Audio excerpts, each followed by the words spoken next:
I'm Mayor Avila. We're going to go ahead and get started with the special needs workshop, town hall. I usually like to start with our pledge, and then I do a very quick prayer, and then we jump into it. So if you can please rise, we'll do the quick pledge. Pledge allegiance to the flag of the United States of America and to the republic for which it stands, one nation under God, indivisible, with liberty and justice for all. Lord, we give you thanks for this day. We thank you for the ability to learn more, and we hope that you open up our minds and our understanding so we can understand what our community needs when it comes to special needs in general. In Jesus' name we pray. Amen. All right. So I'm going to go through this really quick, and then I'm going to let the professionals take over right after. Okay? So the last time we did a special needs resource workshop or town hall, I believe the last one was a town hall. I committed that I would have on my official mayor's page information for special needs where you guys can go in there and click on links. Every link that I have on here is all free stuff. There's nothing that leads to a private or to an entity that charges you money. As you can see, I have the Autism Society Center for Autism and Related Disabilities, which is called UCF card. I have Volusia County Sheriff's Office Autism Decal Program, the Deltona Firefighters Foundation clears covers, Easter Seals, Swim with Becky, Florida Special Needs Shelters, Agency for Persons with Disabilities, that's from the state of Florida. I have the Family Network on Disabilities, Exceptional Student Education, which most people know as ESE, Florida Department of Children and Family. That one specifically goes to something called an APS program, which supports adults with disabilities that are 18 through 59. I have the Down Syndrome Society of Central Florida, and I'm just reading a couple of these just so for those that are hearing, know. I have Inspire of Central Florida, Autism Welcome Decal, Florida's Personal Development Supporting Students with Disabilities, Volusia County Schools Exceptional Student Education, which is the county's ESC program, and then we have Step Up for Students. Obviously, I know there's so much more out there. And I have only put up the ones that I personally have vetted. I've gone to their sites. I'll give you an example. If you go here, you see it takes you right there. So these are the ones that I personally vetted. I will tell you, to keep it fair to everyone, I've had multiple organizations reach out and say, hey, do you mind putting mine on there? But because they charge a fee, I don't. I want to keep this just for residents that need information that they can obtain and that can receive the information for free. So that's what this is all about. So at this time, I'm going to turn it over to Norm. He is going to talk to us a little bit about Tantrums and Meltdowns. Norm has been very gracious to do this for us at no charge. He really does care about the community, and he said, Mayor, whatever you need, I want to be there for our special needs community. So, Norm, you're welcome to come up and start helping us out. This is, by the way, folks, the more you guys know about stuff like this, we have a couple other workshops this year. We're trying to do it every 3 months for our special needs community. Let the folks that you guys know, the families you guys know each other so much better. Let them know about these workshops and town halls, because that way we can start creating a bigger community in the city of Deltona, so we can bring those resources that we don't have here, right? And for the resources we do have, maybe we can get them expanded. So, Norm. Appreciate it. Thank you, Mayor.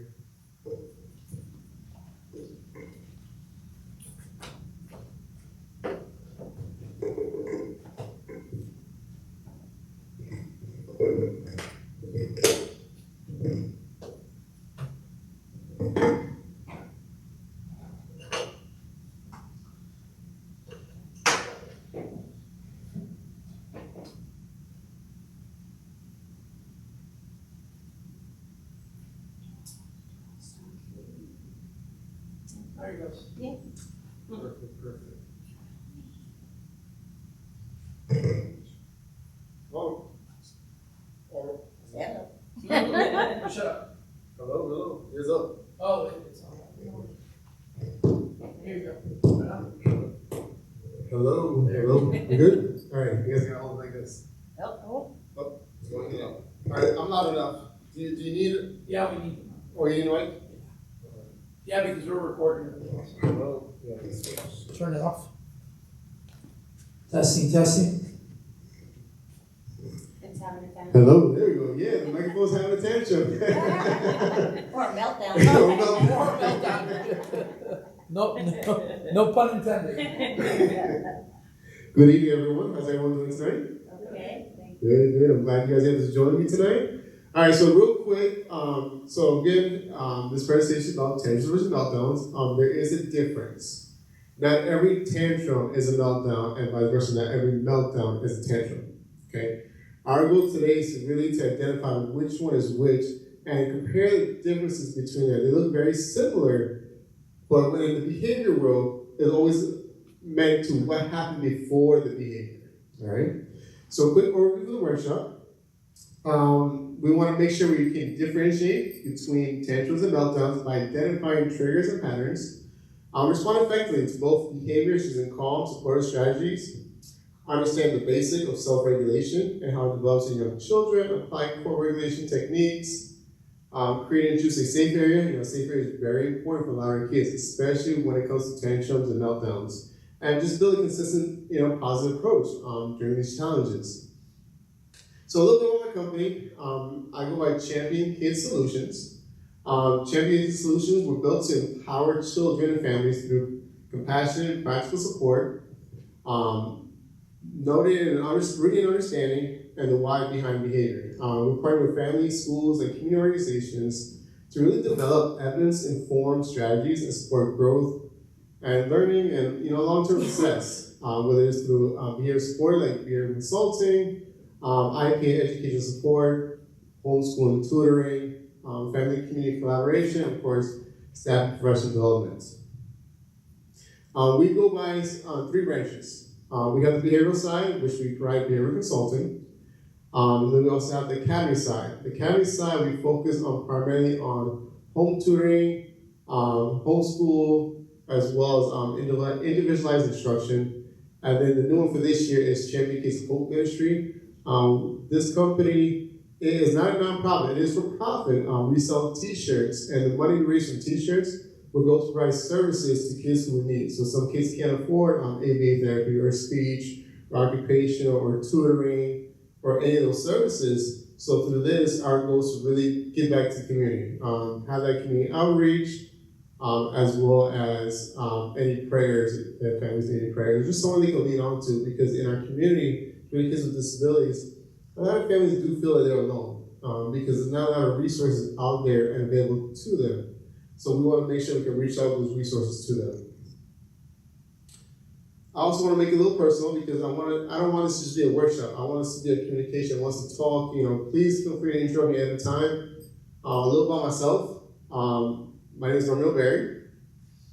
I've been working in the educational field for 5 years, but I've been working in the behavioral field for 10 years. This is my beautiful family. My fiance, she's a special needs teacher, and then of course our little dog Brody as well. So why does this matter? Behavior is a form of communication. Our kids act up or have a behavior as a way to communicate their wants and needs. They don't do it just to do it. There's always a reason for it. We want to make sure we're not mislabeling behavior because it leads to ineffective response. The same way you respond to a meltdown is not the same way you respond to a tantrum. So we want to make sure we can identify which one's which. And of course, understanding differences reduces stress, not only for the parents, but for the children as well. So we'll start off with, who's been told a child is just having a tantrum? Has anyone been in a situation where they just say your child is just having a tantrum and just kind of left the way it is? How about, have you ever felt like you're not sure how to respond? Do you really want to provide that kid attention? Do you really want to get hands-on or get really involved? What is happening? Do you really feel like you're very unsure of what's going on? Which is why we're here today. We really want to understand the difference between the two. So a tantrum Okay? It's a behavior aimed at gaining control, attention, or access. So usually our tantrums happen when we tell our kids no, something's not available, when they're trying to get control of something, and be like, all right, time to go to bed, TV's done, turn on the TV, can cause a tantrum, go and take a shower, time to eat, those are all ways our kids will have tantrum because, they want something they can't have. Common triggers like being told no, denied access, transitions, a lot of us have gone through that, especially either one, if we have a kid with a disability or work in the schools where our kids with disabilities. Transition has always been a hard thing for our kids. Now, the way to respond, we want to make sure we remain calm. We don't want to overreact or even underreact. We want to meet the child at where they're at. Reinforced communication, we want to try and communicate what is going on. If they can, shower that kid with attention. All right, thank you for talking to me. Now let's try and walk through this together. Of course, we're going to avoid reinforcing negative behavior as well. So some things to look for when it comes to the characteristics of a tantrum, the kid looks who's watching, especially if they're attention-based. If they're having a tantrum and they want a reaction from somebody, they're looking at to see who's actually really watching them or who's looking at them.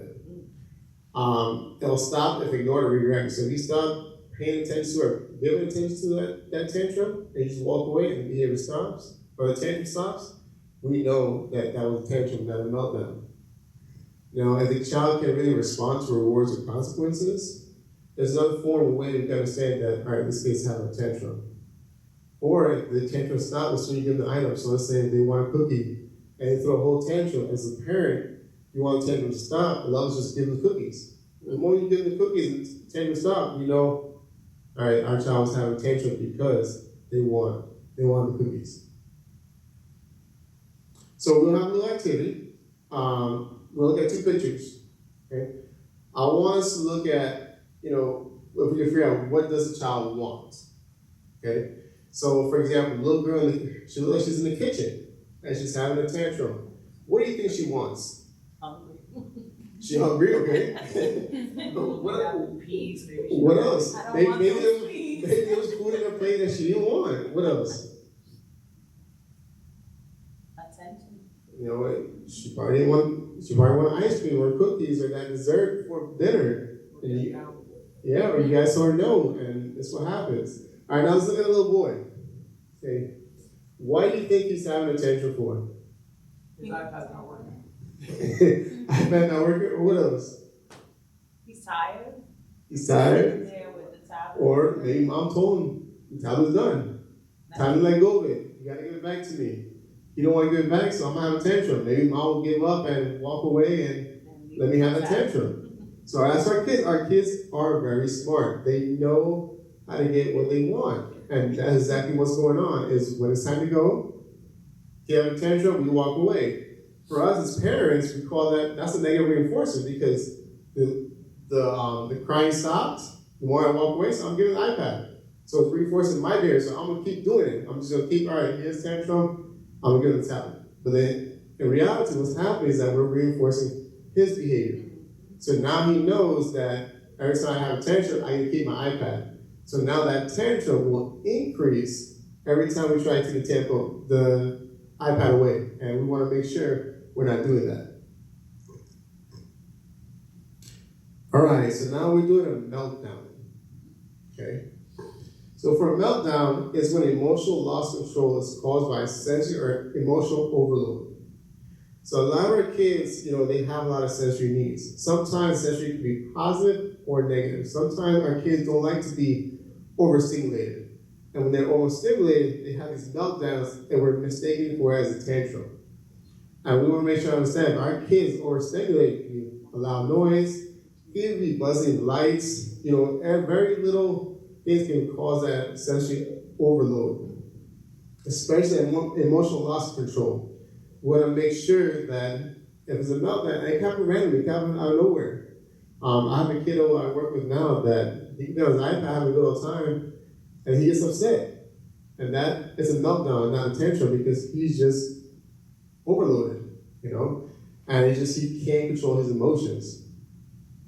Common triggers, loud noise, fatigue, frustration, anxiety, especially with, schedule changes, surprises, last minute routines, things like that can also cause these meltdowns. As parents or staff, we want to make sure we ensure safety. Reduce stimulation. Let's go for a walk, or maybe put the headphones on. The calm down area. There's a lot of different ways we can allow our kids to really, de-escalate or control those emotions during this meltdown. Or offer just space and comfort. This is times we want to comfort our kids. We don't want to comfort during a tantrum, but we want to comfort during that meltdown. Because again, we have no control over that.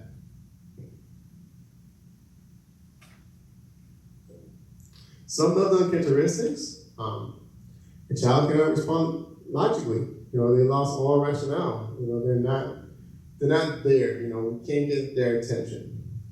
It can even escalate if we're not understanding them or meeting their demands, especially if they're overstimulated. Meltdowns usually longer recovery time. Those are days where the child, is tired physically, mentally, emotionally, that those meltdowns really take our kids, out. And of course, during these times, it requires regulation and discipline. We want to make sure we're not disciplining our kids during the meltdowns. We can during the tantrums, but not during the meltdowns. So if you have kids or work with kids with disabilities or, live with one, what is some of your child's body, what does your child's body do before meltdown? What are those little, we call it precursors, what happens before meltdown, what do they normally do?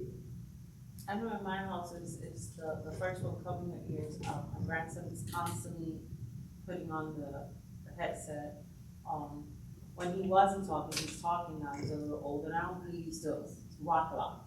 I was rocking on the chair. Those were the signs for me that made me tell my daughter, okay, you gotta look into something, because I hate to say it that way, it wasn't normal behavior for a child of 3 or 4 years old. So yeah, the covering of the ears, he still does it to this day. Like, it gives him peace. It calms him. That's correct. What else you guys you experience or see? My grandson shuts down. That's right, they shut down. They lose all rationale to the point that they don't want to have nobody. Some of our kids may go hide, hide under the table, under the blankets. He'll run to his bedroom. In the bedroom, because again, the bedroom is their safe spot. That's where he feels comfortable, controlled, and he kind of de-escalates. That's a great way for a kid to have as a behavior, a appropriate behavior to go do, is to find those safe space, or appropriate space, safe space, and use that to kind of help them to deregulate, de-escalate. The early signs equal early opportunity to intervene, so we want to make sure we understand those early signs. So a quick overview versus tantrum versus meltdown is, with a tantrum, of course we discussed, they want something versus them being overwhelmed. It's goal oriented, they try and get something out of it. A meltdown, there's no clear goal because they're not doing it for a reason. They're doing it to try and de-escalate, try and gain emotional regulation. With a tantrum, you can negotiate. A lot of times our kids are very good negotiators, And you tell them, hey, I need to do 2 things. They're like, how if I do 1 thing? They're very good. They're very good at negotiating. One of the best scam artists I've met is our kids. They know how to trick you very well. They cannot reason when a meltdown. Tantrum stops when the goal is met. So when you get that item or get that access, it stops. And a meltdown continues despite the solutions. No matter what we offer them, no matter how much we try and comfort them, the meltdown still continues. And of course, tantrum is behavioral, while meltdown is neurological. Is that loss of control. So what we do now? Norm, if we can, just really quick. Yes. Not to take over your presentation. No, go ahead. I think this is so important that for those hearing and the ones that are going to watch later, this is not only, if you think about this, it's not only for kids with special needs. This serves even our regular kids that don't have the special needs with the sensory overload and stuff like that. All kids go through a moment where they have a sensory overload. All kids, I don't care who they are, will have a tantrum. and would want you to negotiate to what they want, because you're right, they're good scheme artists, right? and just as well, they will all have a meltdown at some point. And you said something that was very powerful that I think more of us parents, because I have a 4 and a 2-year-old, need to realize if we're able to differentiate both of them, we should be able to know when we're dealing with a behavioral situation where the child needs to be disciplined versus, all right, this is where the comforting parent needs to come in and say, everything's going to be okay. We're here. You're safe. And I think if you touched on that, just a few more things would be so perfect, because it would also help the parents that maybe don't have a kid. So another thing to go based on what you said as well, here's a perfect example. Okay? As adults, how do we cope when we're upset or we're overloaded or we're dysregulated? What do we do? Walk away. Walk away. What else? Get angry. Get angry. Okay, but besides getting angry, okay, we all do what? We either go to the gym, go for a walk, pray, take a nap, listen to music, cook, walk dogs, spend time with kids. Those are all ways that we we taught ourselves to kind of control that regulation, that emotional dysregulation to kind of bring us back to normal. Okay? Our kids do the exact same thing. We got to teach our kids different ways they can control their emotions without having a meltdown or having a tantrum. Teaching them the exact ways to, all right, what do you like to do? You like to go play basketball? Go outside, play basketball. You want to ride your bike? Go outside, ride your bike, scooters, the pool, the swings, the treehouse, the park, whatever the case may be, is teaching our kids the way to manage their behaviors by being that model yourself. As parents, our kids watch us every second, whether kids with disabilities, neurotypical, any kids in general, they're always watching us. It's our job to be that model. Teach our kids how to manage our anger, our emotional dysregulation, our overstimulation. Because even as adults, we have our own overstimulation as well. It's not tied to just autism, developmental disabilities. It's not tied to any disability as a whole, because it's human, it's natural, it's happening with us too. There's so much going on in the world, so much things are changing. And as adults, we have learned to cope with it. But sometimes we can't handle the change because there's too much change going on. So we got to find our own ways to manage our own behaviors as well. So it's the exact same thing our kids go through, we just go through it differently. And we got to try and understand them as well, because the times now for our kids are a lot harder than what it was 20 years ago, 30 years ago, 40 years ago, and so on. Because we're constantly changing. We didn't have iPads and phones at the time 30 years ago. And iPads are the hardest things for our kids because they cannot control it.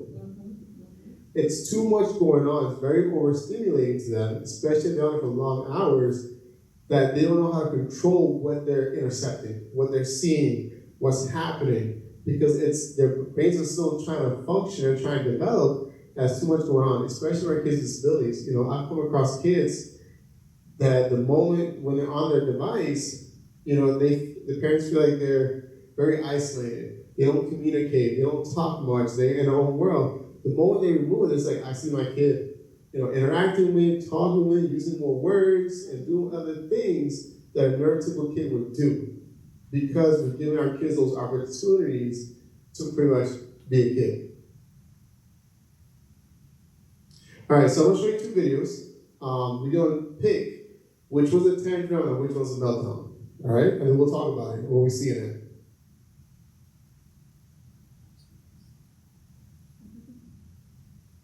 Oops. 2000.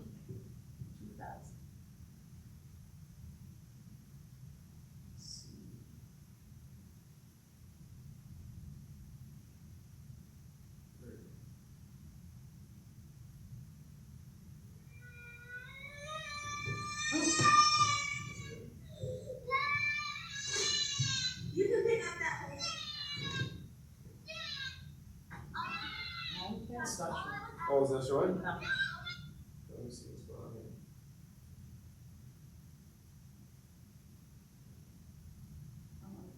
We That's what I was thinking. That would take away my tantrum and all. It's very relaxing. Alright, let's see, let's go and call it back.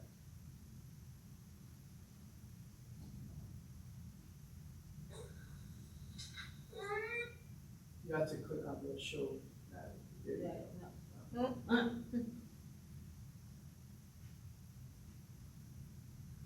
Is it still showing? Oh, I can't see this one. Yeah, go back, I want to flip that, I'm sorry.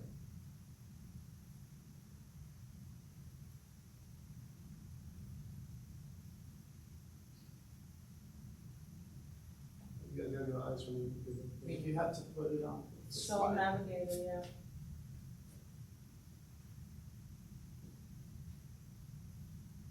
So, go on this really quick, don't lose it up there. Presentation. Let's generate this.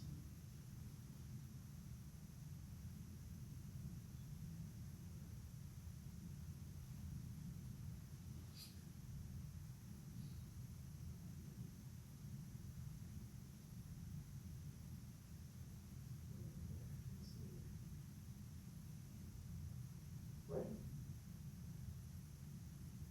Yeah, it's still showing. So still, yeah, alright, so we should be able to see from here. Oh no, it's, okay. Alright, so it's.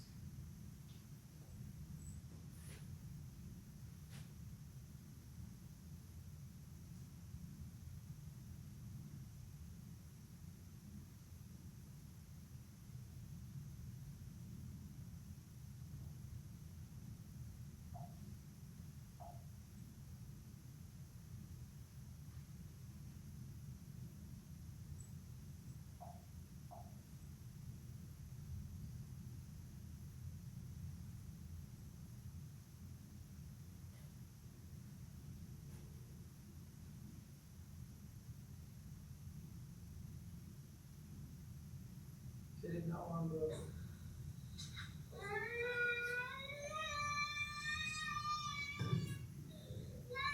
It's going now, little, but it's going. Now focus. That's buffering. There you go.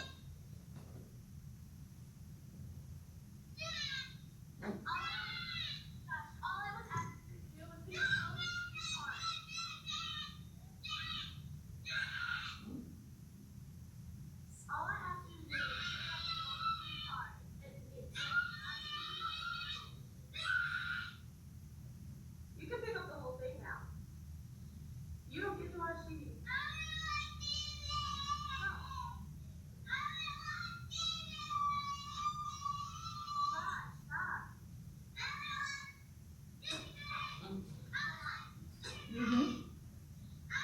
That's all right, I saw you clean up his room. Yeah, because no, stop. Josh, I didn't tell you to shut up. No, I didn't. I asked you to stop. I never told you to shut up. All I asked you to do is pick up those little pieces.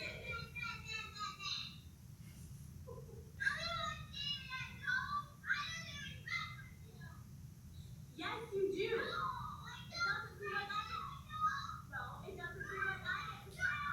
I can be a big jerk. Yes, I can. But it doesn't seem like I can. Stop being like what you just said, I don't think you get to watch TV. Yes, I do. What do? You watch TV. Yeah, you're not at your dad's house. Shut up. Yeah, you yell at me for telling you to shut up, so you tell me to shut up. I didn't even tell you to shut up. You yelled at me. Yes, you did. No, I didn't. I told you to stop. Why did you shut up? Alright, so let's go on. Alright, so what did we saw that in that one? Tantrum. Tantrum. Why do you guys thought it was tantrum? Let's have a full conversation. He'll have full conversation with us. He wanted something out of it. Mm-hmm. He wanted something out of it. What he wanted out of it? Watch TV. Watch TV, exactly. But he didn't want to pick up the stuff. Exactly. He didn't want to pick it up. Okay. Alright, so now we're gonna watch the next one. Okay? Let's see what we have in this one. I'm scared already.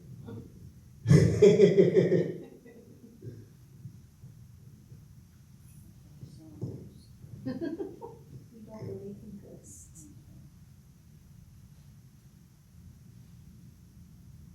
There you All right, here he goes.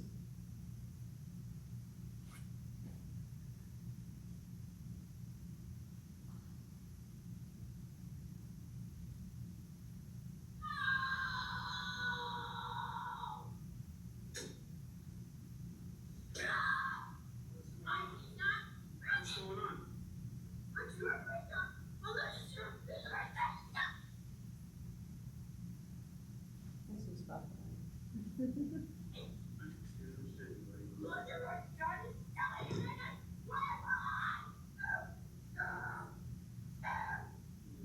Come on. Make it rain. It's not gonna rain right now. Come on for what you Is it trying to? Oh, Where's your sheets? Did you guys take off your sheets? no. So much. Here, let's put the sheet down first. You guys take off your sheets again. Here, now get up. What? You don't ruin my heart. Get up. I don't know what's going on. Have a meltdown. Here, help me. Help me. Take your mind off of it. Take your mind off the rain. Ian's having a meltdown because he wants it to rain so we can go camping. That sounds counterintuitive, but the air is really dirty, so he wants the rain to clear the air. Okay. Okay, put this over your head.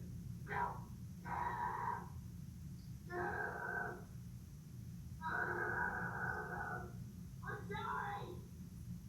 You just had a really bad meltdown. What? Just breathe. Deep breath. Deep breath. Deep breath. Try to breathe deep. Let this go. I can't remember.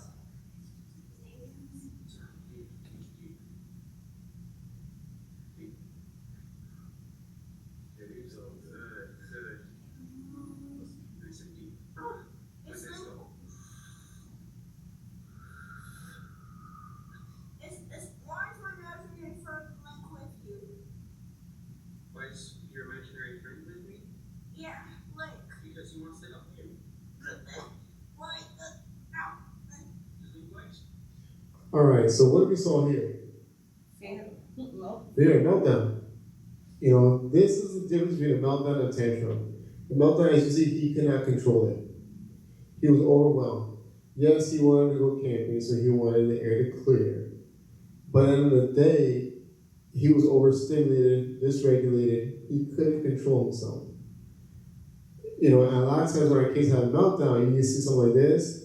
Sometimes they'll urinate themselves, or you know, and other things that they'll happen because they'll lose control of their bodily functions. So let's say, so meltdown and tantrum is really two different things, and we want to make sure we're aware of how to, you know, differentiate between the two. That way, as a parent, you know, we can step in because as you saw for the meltdown, the dad knew what his son needed was that blanket. He put the blanket over his head and look, put the blanket over his head, you know, so that we can block the unwanted light and use that opportunity to kind of de-escalate. But as well too, as you see dad providing comfort because he understands that his son was having a meltdown. So because he knew what was happening, he knew as a parent to react quickly to try and de-escalate or help him regulate himself during those times. And as you see for the tantrum, the parent was kind of going back and forth with the child, which kind of just increased the behavior, increased the tantrum. And this opportunity when, you know, a kid's having a tantrum, you know, and it's because of something they want, is one of the things as a parent, it's tough. As long as they're not injuring themselves, you know, it's your job to just parents to walk away. Because at the end of the day, you have the final say. And our kids need to learn that whatever the parents say, you know, is the end of it. That's it. And anytime we go back and forth, is give them hope or the opportunity that eventually at some point you will give in. Instead of us just walking away so they can know that, all right, mom and dad's walking away because no is no. It's not available right now, unfortunately, and we as kids, we have to learn to kind of, you know, deal with it.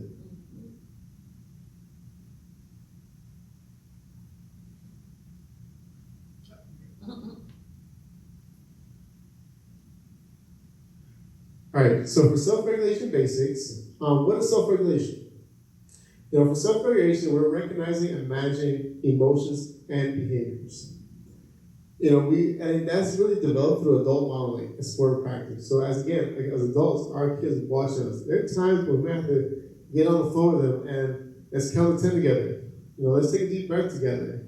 Or let's go take a nap. Let's go build a fort or do something, Again, as parents, we gotta model those ways our kids can kind of regulate themselves.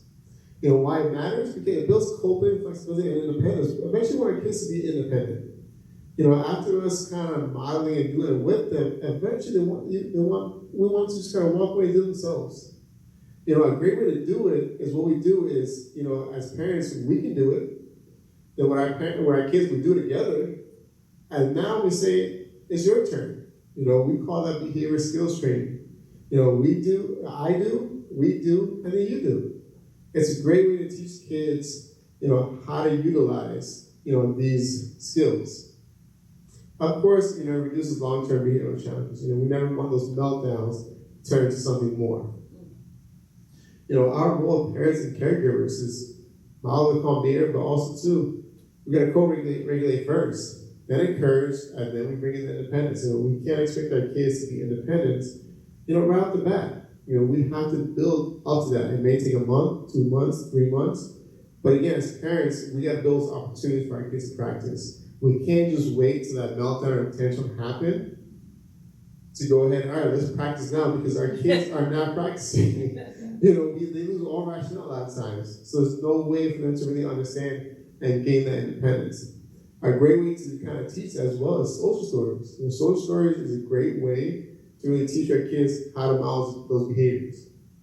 It can be simple as, when I feel upset, I may want to count to 10, or take a deep breath, or go to my calm area, or go to my room, or go outside, smell the flowers. A great way.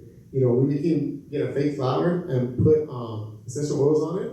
All right, let's smell the flower together. Smell in, smell out. It's a great way to kind of build those independence when it comes to those regulation skills. So now we're going to that safe area, that calm down corner, that break area, because we really want to move away from the whole timeout. Because timeout has a negative connotation to it. We never want our kids to say, all right, go to the wall and face the corner. Even though that's how we brought it up, but again, that's not really teaching our kids anything. We're not teaching kids how to, all right, find ways to regulate yourself, or find ways to do this, or teach them those appropriate skills to replace those negative skills. So a great thing to use is that safe area, or the calm down corner, the break area, whatever you guys want. There's many different names can be used. So a calm down, predictable space for self-regulation, not a punishment spot. This is where we want to use the opportunity to use the area as a model. It can be like, hey, let's go hang out your area. You have books, you can have teddy bears, bean bags, bed, a tent. You can decorate however you want. You can make it fun, enjoyable, and you want to welcome your child to go to that area anytime they want. They don't have to when they're upset or they have a tantrum, have a meltdown. They can go, hey, go hang out in there, go take a nap. As parents, you can join them too. Let's read a book together. Let's just look at the lights, or blow bubbles, or anything sensory. Play with sensory toys. Squishies, spinners, poppets. Those are all great things to have in this area as well. Why it helps? It provides consistency, emotional, and security. It helps children identify and manage big feelings. We never want to have those big feelings out in the living room, out in the kitchen. In those areas where other kids or other siblings can see it as well too. Or even the classroom when you have a lot of tables and desks, that way they can injure themselves. We want to give them a spot where they can really feel safe. As well, it promotes independence and trust. Allow the kids to have an opportunity to go independent to that area and try and just deregulate themselves, for anything. And as well, we want to teach it. We use visuals, simple language. Let's say calm break. We can do it together. It can be randomly at any time of the day. Again, they don't have to be upset about it. Of course, practice during neutral times, not just crises. We want to make sure that break area is very neutral, either neutral or positive. We want to make sure they can feel it as not a punishment. We don't want to add anything negative to it, that area, because then our kids won't use it. And they will think they're in trouble, or they only go here when they're being bad. And we want to make sure our kids understand that this is a safe spot. They can go at any time of the day. So this is a little display I have. Normally I'll carry this display with me, but today I don't have it. But it's a little display of how a calm down area can look. As you see, we have very, different variety of colors, as well as fuzzy rug. If they want to go lay down on the fuzzy rug, they can. They have pillows in there as well. You can put like a Bluetooth speaker to play like calming music there. Lights is a great one too. If you want those moon lights, the lights can go on the ceiling, or even those lava lamps, the big tall lava lamps can go in there as well too. The colors also helps. Sensory items is great. Pop-its, and things like that. So we want to make sure that we fill those areas with those items. So it has to be a quiet corner with low traffic and soft lighting. Items to include, like we talked about, comfort items, sensory tools, and vision supports. Positive tips, you want to keep it positive and not isolated. So what is one small change as a parent or as an educator you can try this week to help our kids with tantrum or meltdown, or to prevent it? All three sound good. All three sounds good. Yes, early bedtime, headphones in public, visual countdowns, timers, they all work. So all different things that we can utilize or make changes can help. One small little change can also be a big win for a child. All right, do you have any questions? Yes, ma'am, go ahead. I got you. Testing. Right in the little corner. So is it possible for a tantrum to turn into a meltdown in the same setting? It is possible. Because again, too, when a tantrum gets too intense, a child will become overstimulated or overregulated to the point they can't even control their emotions. Because I've been in a situation where a child has been in a tantrum and it gone into meltdown, whether especially if you're in the school system, when either restrain a child or the parents get so intense to the point that their increase of head hitting or in those cases, can also cause that opportunity for a child to, lose all emotional control as well. So what do you do in that moment when it transitions that way when it becomes out of control? So when it comes out of control, that's the point. As a parent or an educator, you do want to step in. You do want to comfort, because now at that point, the child has lost all rationale to the point that, one, they can hurt themselves. Because at the end of the day, you don't want our kids to get hurt because of it. Usually with tantrums, our kids won't get hurt because they're not that intense. Now, when it gets to the intensity point to where it's all lost rationality, this is a complete meltdown, where they are going to get hurt, at that point, you do want to intervene. Put a pillow, comfort them, give them that kind of reassurance and let them know that, and practice those deep breaths and those countdowns. Okay, so as a parent, what am I to do when I'm heightened in that moment as well? When I'm going through the emotions?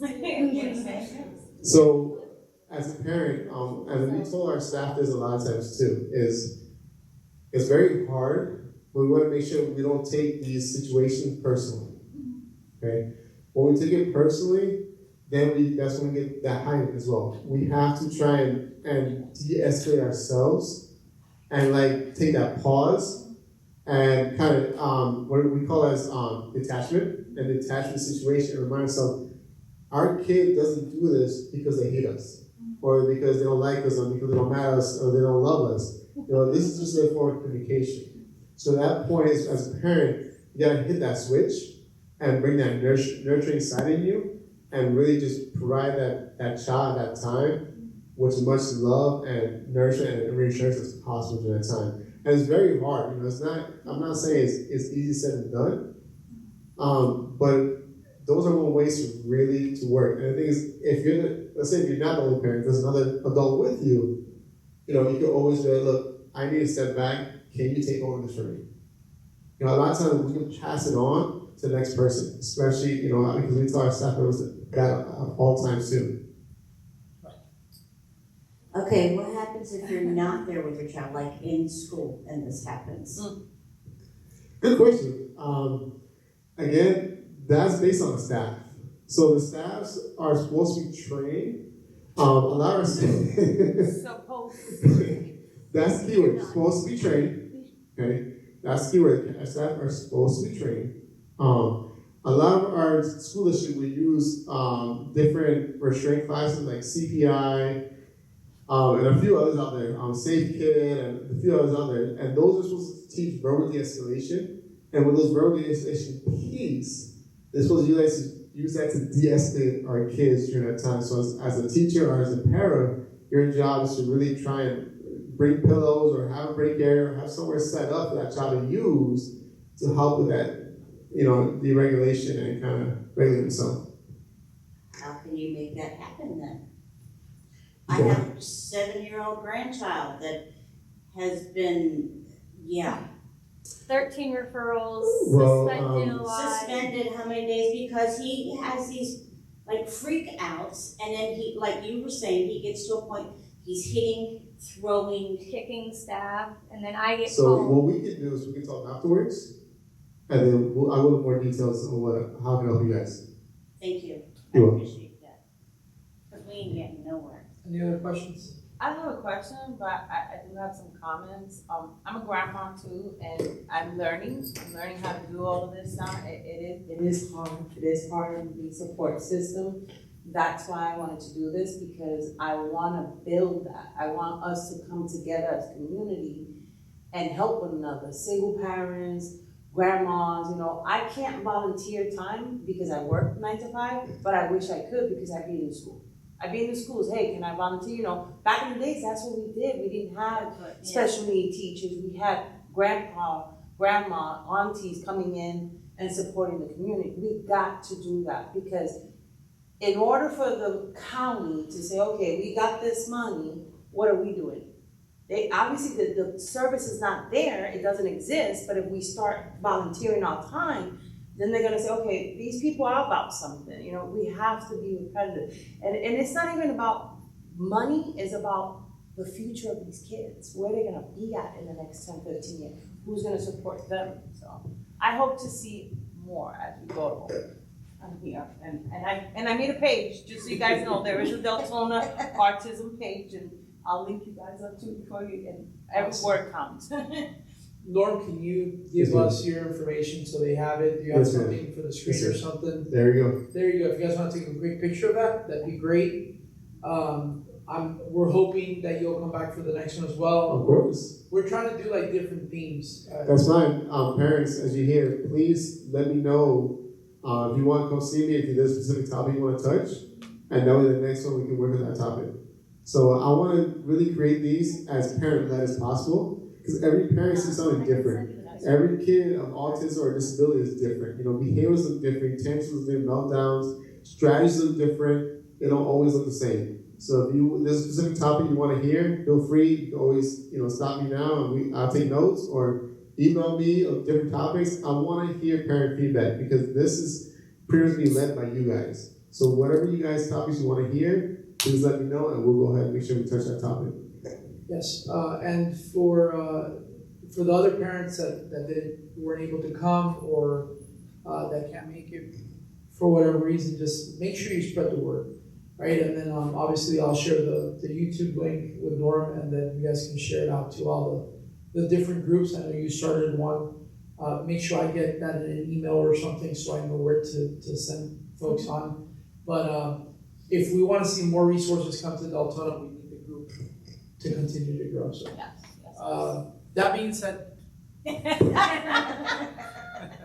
this microphone's anti-politician. That being said, thank you all for coming out. I really appreciate it, and I hope you guys have a good night. Thank you. Thank you guys. Thank you.